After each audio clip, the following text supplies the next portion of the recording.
திருப்பூரில் தனியார் பேருந்தில் தவறவிட்ட பணம் நகையை உரியவரிடம் திருப்பி ஒப்படைத்த நடத்துனரின் செயல் பாராட்டை பெற்றது. கோவையில் இருந்து திருப்பூர் சென்ற தனியார் பேருந்தில் பயணித்த பெண் ஒருவர் தனது பணப்பையை தவறவிட்டுள்ளார். பேருந்தில் அதனை கண்டெடுத்த நடத்துனர் அதில் இருந்த மொபைல் எண்ணில் தொடர்பு கொண்டு அப்பெண்ணை கனியூர் சுங்கச்சாவடிக்கு வரவழைத்து ஒப்படைத்தார். மேலும் உடைமைகளை பாதுகாப்பது பயணிகளின் பொறுப்பு என்று அறிவுறுத்தினார். பாத்துங்க, எல்லாம் நகை கொடுத்தாச்சு. ஸ்டேஷன்லயும் கம்ப்ளைண்ட் கொடுத்துட்டோம். உங்க பொருளை நீங்க தான் பத்திரமா வச்சுக்கோங்க. கண்டக்டர் கையில கிடைச்சா நாங்க எடுத்து கொடுத்துருவோம். பேசஞ்சர் கையில வச்சா ஒன்றும் பண்ண முடியாது. பாத்துங்க. நெல்லை மாவட்டம் தச்சநல்லூரில் சொத்தை பெயர் மாற்றம் செய்ய 4000 ரூபாய் லஞ்சம் வாங்கிய பில் கலெக்டர் கைது செய்யப்பட்டார். நெல்லை மாவட்டம் எஸ்பி அலுவலகத்தில் உதவி அலுவலராக பணியாற்றும் பாலசிங்கம் என்பவர் தனது தந்தையின் பெயரில் உள்ள சொத்தை தன்னுடைய பெயருக்கு மாற்ற விண்ணப்பித்திருந்தார். இதற்காக பில் கலெக்டர் வசந்த் 4000 ரூபாய் லஞ்சம் கேட்டுள்ளார். இந்நிலையில் ரசாயனம் தடவிய பணத்தை வசந்த் வாங்கிய போது லஞ்ச ஒழிப்புத்துறை அதிகாரிகள் அவரை கையும் கடவுமாக பிடித்தனர். சென்னை கொடத்தூரில் 4 மாத கைக்குழந்தை மூச்சு திணறி உயிரிழந்த சம்பவம் சோகத்தை ஏற்படுத்தியுள்ளது. சிவசக்தி நகரில் வசித்து வரும் கார்த்திக் பிரியா தம்பதியினரின் 4 மாத கைக்குழந்தைக்கு திடீரென மூச்சு திணறல் ஏற்பட்டதாக கூறப்படுகிறது. இதையடுத்து தனியார் மருத்துவமனையில் அனுமதிக்கப்பட்ட குழந்தையை பரிசோதித்த மருத்துவர்கள் குழந்தை ஏற்கனவே இறந்துவிட்டதாக தெரிவித்துள்ளனர். இச்சம்பவம் குறித்து தகவல் அறிந்த ராஜமங்கலம் காவல்துறையினர் குழந்தையின் பெற்றோரிடம் தீவிரமாக விசாரணை மேற்கொண்டு வருகின்றனர். மதுரையில் பிரபல மில் உரிமையாளரின் உறவினரை 15 பேர் கொண்ட கும்பல் கடத்திய சம்பவம் அதிர்ச்சியை ஏற்படுத்தியுள்ளது. பிபிகுளத்தைச் சேர்ந்த சுந்தர் என்பவருக்கு மதுரை, திண்டுக்கல் உள்ளிட்ட மாவட்டங்களில் ஏராளமான சொத்துக்கள் இருப்பதாக கூறப்படுகிறது. இந்நிலையில் சுந்தர் வீட்டிற்கு சென்ற 15 பேர் கொண்ட கும்பல் பேச்சுவார்த்தைக்காக அழைத்துச் செல்வதாக கூறி அவரை காரில் கடத்திச் சென்றனர். சுந்தர் வீடு திரும்பாததால் தல்லாகுளம் காவல் நிலையத்தில் குடும்பத்தினர் புகார் அளித்துள்ளனர். புகாரின் பேரில் விசாரணை நடத்திய காவலர்கள் 9 பேரை கைது செய்து விசாரணை மேற்கொண்டு வருகின்றனர். விருதுநகர் மாவட்டம் காரியாபட்டி அருகே கெப்பிலிங்கம்பட்டி கண்மாயில் மீன்பிடி திருவிழா விமர்சையாக நடைபெற்றது. கரையில் தயாராக இருந்த பொதுமக்கள் மின்னல் வேகத்தில் கண்மாயில் இறங்கி வலை, ஊத்தா, தூரி, கச்சா உள்ளிட்ட மீன்பிடி உபகரணங்களை கொண்டு உற்சாகமுடன் மீன்களை பிடித்தனர். கெண்டை, கட்லா, விரால் உட்பட ஏராளமான மீன்களோடு வீடு திரும்பினர். தருமபுரி மாவட்டம் பாலக்கோடு அருகே டிராக்டர் ரொட்டேட்டரில் விவசாயி தலை சிக்கி துண்டான சம்பவம் அதிர்ச்சியை ஏற்படுத்தியுள்ளது. கொள்ளுப்பட்டி கிராமத்தைச் சேர்ந்த விவசாயி விஜய் நிலத்தில் உழவு பணி செய்ய டிராக்டரை ஸ்டார்ட் செய்துள்ளார். டிராக்டரின் பின்பக்கம் சாய்ந்து ரொட்டேட்டரின் கொக்கியை மாற்ற முயன்றபோது நிலை தடுமாறி விழுந்ததில் ரொட்டேட்டரில் தலை சிக்கி துண்டாகி சம்பவ இடத்திலேயே உயிரிழந்தார். திருச்சி மாவட்டம் ஸ்ரீரங்கம் அருகே அல்லித்துறையில் உள்ள 135 ஆண்டுகள் பழமை வாய்ந்த நரசிங்க பெருமாள் கோவிலின் குடமுழுக்கு விழா கோலாகலமாக நடைபெற்றது. காவிரி ஆற்றில் இருந்து புனித நீர் எடுத்து வரப்பட்டு யாகசாலை பூஜைகள் நடைபெற்றன. இதனைத் தொடர்ந்து பட்டாச்சாரியர்கள் வேத மந்திரங்கள் முழங்க குடமுழுக்கு நடைபெற்றது.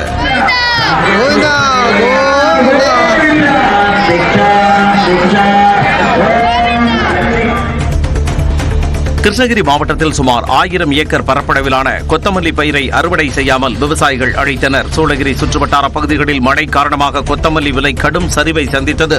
ஒரு கட்டு அதிகபட்சமாக 2 ரூபாய்க்கே விலை போகிறது. அறுவடை செலவை கூட ஈடுகட்ட முடியாது என்பதால் கவலை அடைந்துள்ள விவசாயிகள் நிலங்களில் உள்ள பயிர்களை கால்நடைகளுக்கு உணவாக அழித்தனர்.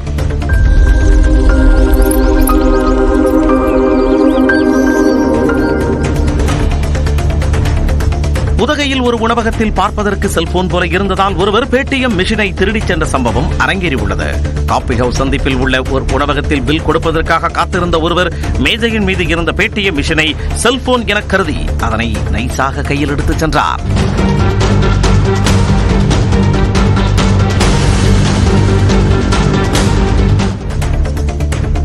நேஷனல் ஹெரால்டு வழக்கில் காங்கிரஸ் கட்சியின் மூத்த தலைவர்கள் சோனியா காந்தி மற்றும் ராகுல் காந்தி மீது அமலாக்கத்துறை குற்றப்பத்திரிகை தாக்கல் செய்ததை கண்டித்து சேலத்தில் காங்கிரஸ் கட்சியினர் ஆர்ப்பாட்டத்தில் ஈடுபட்டனர். சேலம் கிழக்கு மாவட்ட காங்கிரஸ் கமிட்டி சார்பில் ஆத்தூர் இந்தியன் வங்கி முன்பு திரண்ட காங்கிரஸ் கட்சியினர் அமலாக்கத்துறையை கண்டித்தும் மத்திய அரசை கண்டித்தும் கண்டன முழக்கங்களை எழுப்பினர். திருவள்ளூரில் நடைபெற்ற பொறியியல் கல்லூரிகளுக்கு இடையிலான 20 ஓவர் கிரிக்கெட் தொடரில் லயலா கல்லூரி அணி சாம்பியன் பட்டம் வென்றது. ஆர்எம்கே பொறியியல் கல்லூரியில் நடைபெற்ற கிரிக்கெட் தொடரில் தமிழ்நாடு முழுவதிலும் இருந்து லயலா, எஸ்ஆர்எம் உள்ளிட்ட பொறியியல் கல்லூரிகளைச் சேர்ந்த 16 அணிகள் பங்கேற்றன. இந்த தொடரின் இறுதிப் போட்டியில் சென்னை லயலா பொறியியல் கல்லூரி அணியும் ஆர்எம்கே பொறியியல் கல்லூரி அணிகளும் மோதின. இதில் 35 ரன்கள் வித்தியாசத்தில் லயலா பொறியியல் கல்லூரி அணி சாம்பியன் கோப்பையை தட்டிச் சென்றது. பாகிஸ்தானின் இஸ்லாமாபாத்தில் கொட்டிய ஆலங்கட்டி மழையால் ஏராளமான வாகனங்கள் சேதமடைந்தன.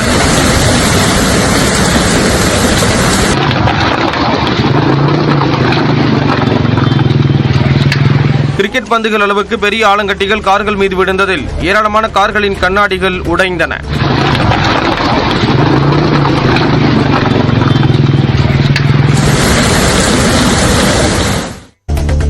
ஈரோடு மாவட்டம் ஆசனூரில் உள்ள ஒரு இறைச்சி கடைக்குள் புகுந்த சிறுத்தை அங்கு கூண்டில் வைத்திருந்த 5 கோழிகளை கடித்துக் கொண்டது. ஏற்கனவே இதே கடையில் கோழிகளை கடித்துக் கொண்ட சிறுத்தை மீண்டும் வந்ததால் அச்சமடைந்துள்ள கிராம மக்கள் சிறுத்தையை கூண்டு வைத்து பிடிக்க வனத்துறைக்கு கோரிக்கை விடுத்துள்ளனர்.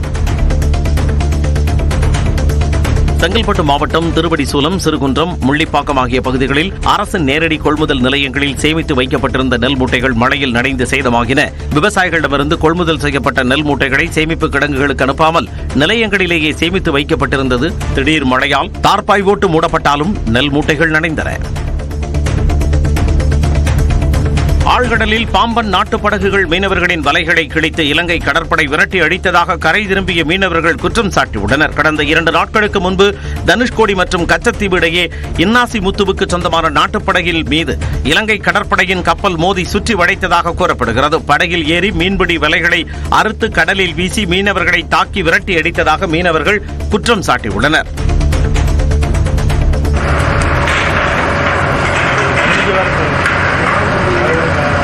திருப்பூர் அருகே நூற்பாலையில் ஏற்பட்ட பயங்கர தீ விபத்தில் பல லட்சம் ரூபாய் மதிப்பிலான பொருட்கள் எரிந்து சேதமடைந்தன. கவுண்டம்பாளையத்தில் உள்ள தனியார் நூற்பாலையில் வழக்கம் போல தொழிலாளர்கள் வேலை செய்து கொண்டிருந்தனர். அப்போது திடீரென குடோனில் இருந்து தீ பரவிய நிலையில் கரும் புகை வெளியேறியது. இதனையடுத்து பணியில் இருந்த ஊழியர்கள் அலறி அடித்துக் கொண்டு வெளியேறினர். பின்னர் 10க்கும் மேற்பட்ட வாகனங்களில் விரைந்த வீரர்கள் போராடி தீயை அணைத்தனர். அரியலூர் மாவட்டம் பொன்பரப்பி கிராமத்தில் திரௌபதி அம்மன் கோவிலில் அரவான் களபலி நிகழ்ச்சி நடைபெற்றது. அரவான் தன்னை களபலி கொடுக்க முன்வந்த கதையை கலைஞர்கள் நடித்து காட்டினர். திரளான பக்தர்கள் இதனை கண்டு சாமி தரிசனம் செய்தனர்.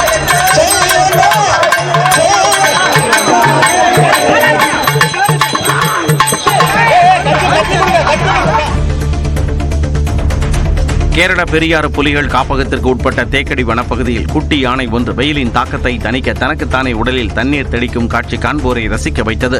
கோடை வெயில் மனிதர்களை மட்டுமல்லாது விலங்குகளையும் வாட்டி வதைத்து வருகிறது. இந்நிலையில் தேக்கடியில் ஆங்காங்கே உள்ள குழிகளில் தேங்கியுள்ள தண்ணீரை தனது உடலில் தெளித்து வெப்பத்தை தணித்துக் கொள்ளும் குட்டி யானையின் செயல் காண்போரை வெகுவாக ரசிக்க வைக்கிறது. தாம்பரத்தை அடுத்த பெருங்கடத்தூரில் போக்குவரத்து காவல்துறையினர் சார்பில் கொட்டும் மழையிலும் வாகன ஓட்டிகளுக்கு விழிப்புணர்வு ஏற்படுத்தப்பட்டது. ஜிஎஸ்டி சாலையில் போக்குவரத்து காவலர்களோடு தனியார் கல்லூரி மாணவர்கள் இணைந்து இருசக்கர வாகனத்தில் ஹெல்மெட் இல்லாமல் வரும் வாகன ஓட்டிகளை யமதர்மன் கயிறு போட்டு எடுத்து உயிரை பறிப்பது போல் நடித்து விழிப்புணர்வை ஏற்படுத்தினர்.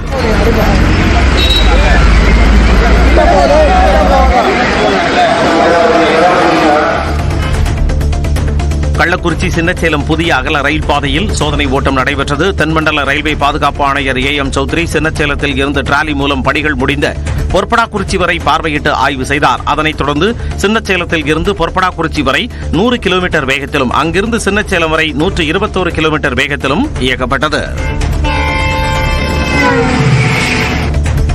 திருநெல்வேலி மாவட்டத்தின் கூட்டப்பனை மற்றும் பஞ்சல் கடலாமை முட்டை பாதுகாப்பகத்தில் பொறிக்கப்பட்ட 606 ஆமை குஞ்சுகள் கடலில் விடப்பட்டன. வனத்துறையினர் கடற்கரை கிராம மக்களுடன் இணைந்து 2552 ஆலிவ் ரெட்லி வகை கடல் ஆமை முட்டைகளை சேகரித்து கடல் ஆமை முட்டை பாதுகாப்பகத்தில் வைத்து பராமரித்து வந்தனர். இவை கடலில் விடப்பட்டன. ஏற்கனவே 736 ஆமை குஞ்சுகள் கடலில் விடப்பட்டது குறிப்பிடத்தக்கது.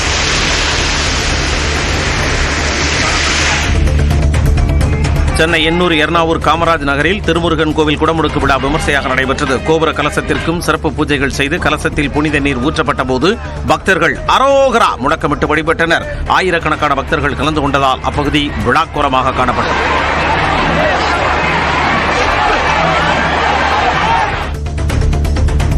கொடைக்கானல் பேரிஜம் ஏரி பகுதியில் முகாமிட்டிருந்த யானைகள் இடம்பெயர்ந்ததால் சுற்றுலா பயணிகள் சுற்றி பார்க்க அனுமதி அளிக்கப்பட்டுள்ளது. வனத்துறை கட்டுப்பாட்டில் உள்ள பேரிஜம் ஏரி பகுதியில் கடந்த 5 நாட்களுக்கு முன் குட்டிகளுடன் யானை கூட்டம் முகாமிட்டதால் சுற்றுலா பயணிகள் செல்ல தடை விதிக்கப்பட்டது. யானை கூட்டத்தின் நடமாட்டத்தை கண்காணித்து வந்த வனத்துறையினர் அவை இடம்பெயர்ந்து விட்டதை உறுதி செய்த பின் சுற்றுலா பயணிகளுக்கு அனுமதி வழங்கியுள்ளனர். திருவள்ளூர் மாவட்டம் பொன்னேரியில் கனமழை காரணமாக முதலமைச்சர் பங்கேற்க உள்ள விழா மேடை அமைக்கும் பணிகள் பாதிக்கப்பட்டன. வருகின்ற 18ஆம் தேதி முதலமைச்சர் பங்கேற்க உள்ள நிகழ்ச்சிக்காக பெருஞ்சேரி கிராமத்தில் மேடை அமைக்கும் பணி நடைபெற்று வந்தது. திடீர் மழையால் சாலையோரத்தில் வைக்கப்பட்டிருந்த திமுக கொடிக்கம்பங்கள் சாய்ந்த நிலையில் விழா நடைபெறும் பகுதியில் மழைநீர் தேங்கியது.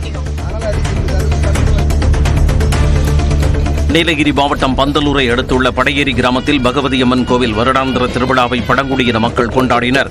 இரவு முழுவதும் அம்மனை தரிசிக்கும் வழிபாடு நிகழ்ச்சி நடைபெற்றது. தொடர்ந்து கிராமத்தைச் சேர்ந்த அனைவரும் அம்மன் கோவிலில் பாரம்பரிய இசைக்கருவியை வாசித்து ஆடி பாடி மகிழ்ந்தனர்.